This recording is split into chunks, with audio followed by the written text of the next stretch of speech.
Monday, 12th of December. Had breakfast at Starbucks before catching the Blue Line subway to Arlington Cemetery. It's huge. You could have easily spent a few hours there wandering around. I was shocked by the amount of gravestones there were.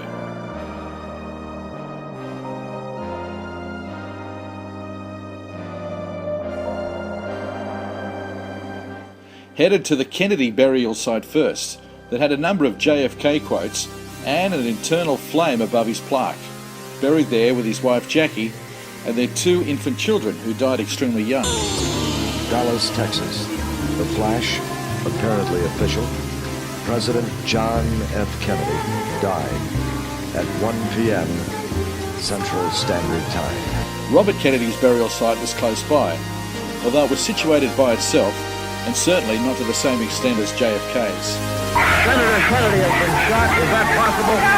Oh my God. Unfortunately, the tomb of the unknown soldier was closed, as President Obama was there with visiting dignitaries and paying his respect. The ceremony didn't start till afternoon either, so I was deprived of getting a glimpse of him.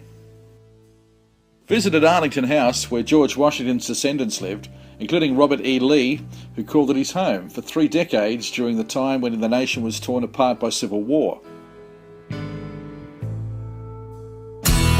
Caught the subway one stop to the Pentagon.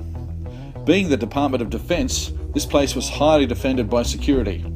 They used to do tours but have since stopped. So it was just a case of walking out of the subway, having a look at the building and getting back on the subway to your next destination.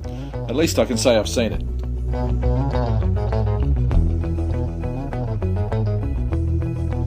Headed to the National Archives on Constitution Avenue, where I saw the real Declaration of Independence, the Constitution and the Bill of Rights.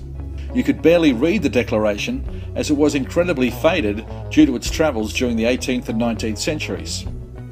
I discovered that the Declaration was adopted on July the 4th, 1776, but it wasn't actually signed until mid-August that year. Sneaky. From the archives, we walked to the US Supreme Court, watched a 24-minute documentary about the architecture of the building, the symbolism of the sculptures, and the roles that each justice official has when in the courtroom. Mum fell asleep during it. From there, we headed to the Library of Congress, which was just across the road. Breathtaking architecture in the foyer area as you walk in, topped off with a large decorated Christmas tree in the middle. Unfortunately, there was no photography allowed in the exhibition or the library itself. My favourite part was probably the Thomas Jefferson Library, which held a large collection of books, including the works of Sir Thomas More, a counsellor to Henry VIII. Next stop was the Air and Space Museum.